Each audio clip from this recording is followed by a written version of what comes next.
Well, you're watching Vuka Africa here on ANN7. We're going to cross over to Jerry now, who will be discussing more problems with service delivery. Good morning, Jerry. Hi, Peter. Not so much the service delivery, but whether we're paying for our services, as service delivery, of course, remains a national priority, Peter. It is, of course, imperative that both the municipalities, but also we as citizens, fulfill our responsibilities to each other. I mean, we've seen delivery protests continue, and it's certainly rocking the country. But the question is, who is playing their part and who isn't? And what can authorities as well as residents do in order to create a reciprocal relationship when it comes to service delivery? I have Fikile Bili in the studio. He is a municipal debt collector. He's going to help us just understand the challenges that are facing municipalities in terms of collecting debt at this time. It's always been a challenge, has it not been? I mean, I think the world over, doesn't matter what business you're in, some people just don't pay their debts. It's very disturbing that today in South Africa we expect our government, especially at the local level, to render services or else there's no revenue. I mean, I've done a research. I've picked 2 years ago, municipalities were owed 263 billion rands. Last year, government were owing municipalities 4.5 billion rand.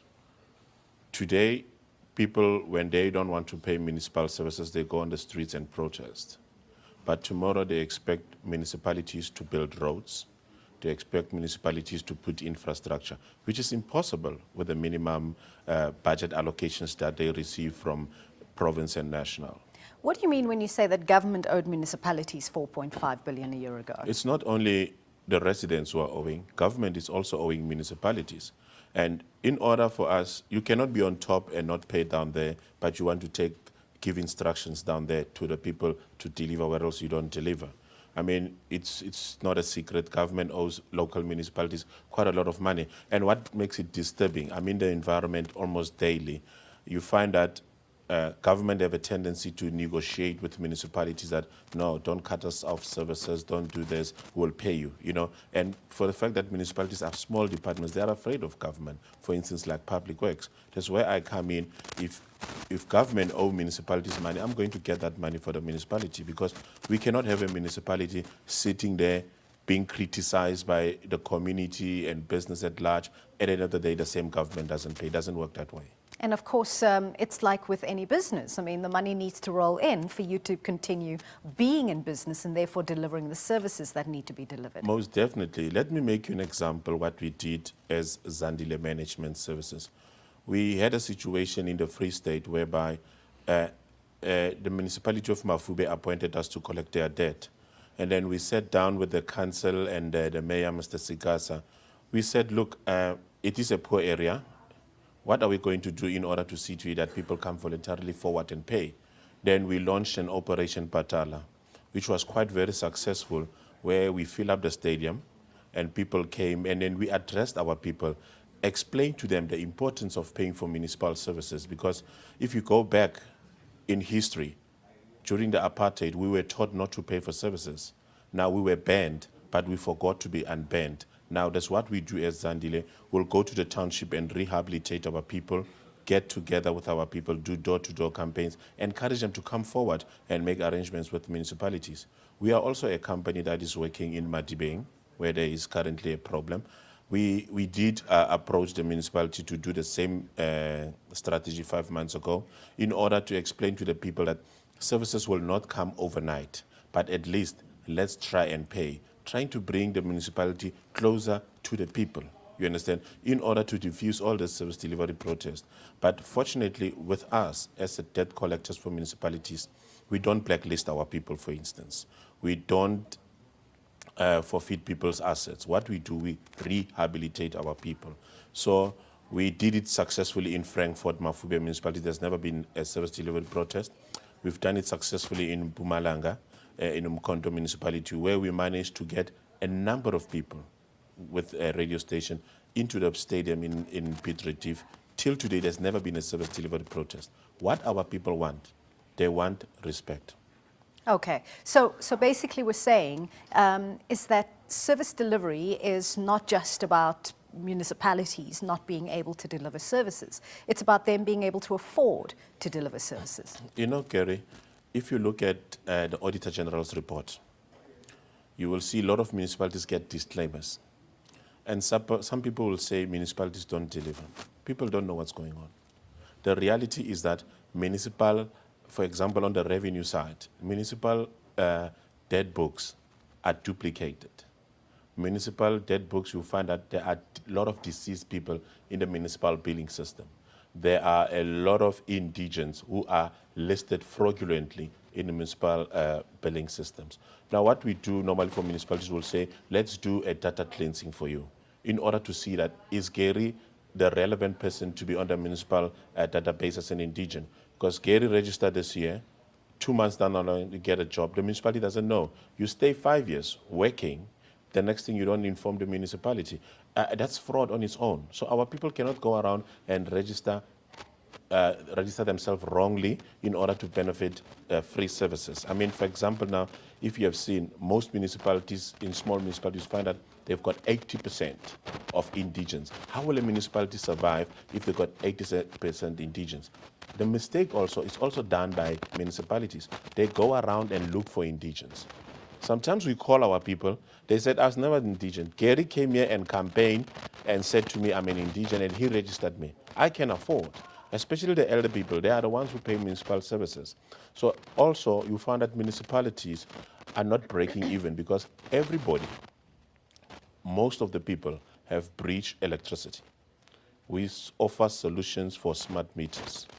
We do data cleansing for municipalities because municipalities will never afford to pay ESCOM if they don't have the correct infrastructure like electricity, water, and meters. But now it has to be pretty hard to collect, though. I mean, I hear the filling up of stadiums, but you can't do that every day. You can't do that on a monthly basis. I mean, people have to take responsibility. You have to know that these are the services I acquire, this is the amount of utilities that I use, and this is what I need to pay. You can't do it every day because when we protested during the apartheid, we were protesting every day.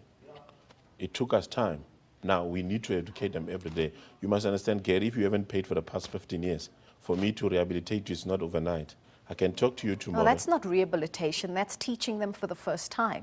But it's a rehabilitation because our people are delinquent now. They don't want to pay for services. And you cannot approach our people by blacklisting them. It's not going to work. What you need to do is to go into those communities and talk to them in a very polite and decent way. But Fikile, in the past, when I was growing up, they just turned off your your services, and then Mum ran down to the service. We as Zandile Management Services, we don't encourage to cut off electricity. You know why? We've got various reasons. We've got people living with life supports. We've got people who just got babies. How are you going to make milk? It's a basic need to have electricity.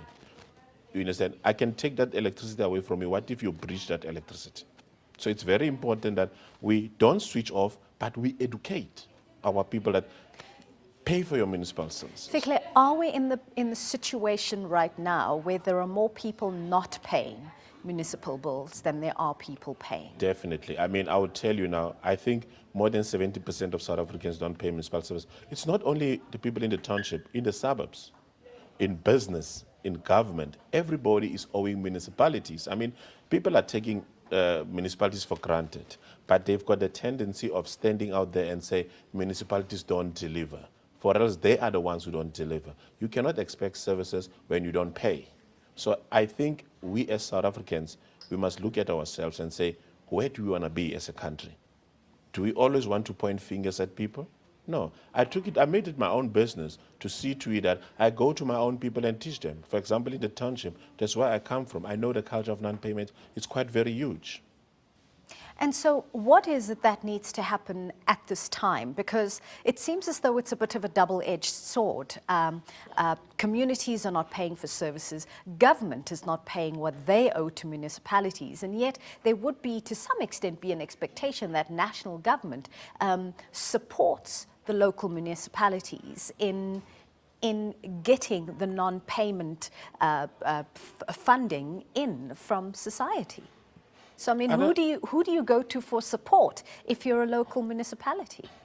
You have to go to your provincial Department of Corporate Governance. You have to go to your treasury.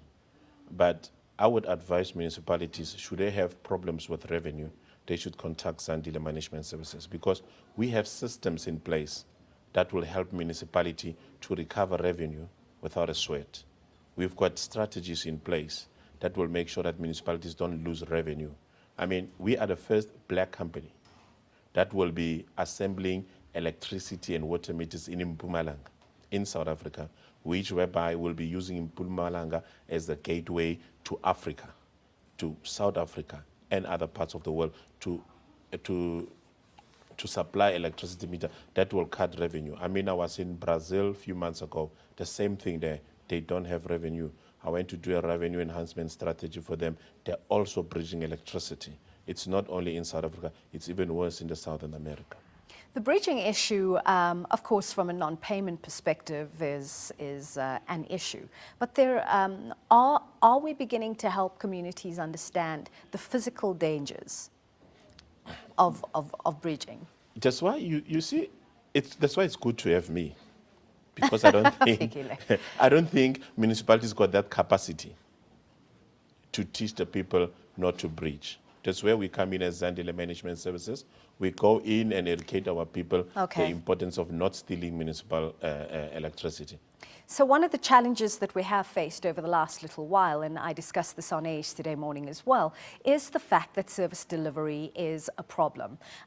More often than not, we look at it as to how it is that government should be delivering, and the issues of non-delivery is always left on the doorstep of government. However, to be able to discover that municipalities, local and so on, are in fact also finding themselves in deep trouble. Why? Because they have two non-paying societies or communities. The one is government is not paying their bills to local municipalities, and nor are we, the citizens, regular payers of our bills. Fikile Bili, thank you so much for joining us. He is a municipal debt collector, just helping us understand what the true problems are. So, yeah, there are areas in which we're lacking. We know that water is not being, we know that electricity is a problem. Ask yourself a question. Have you paid your bill this month?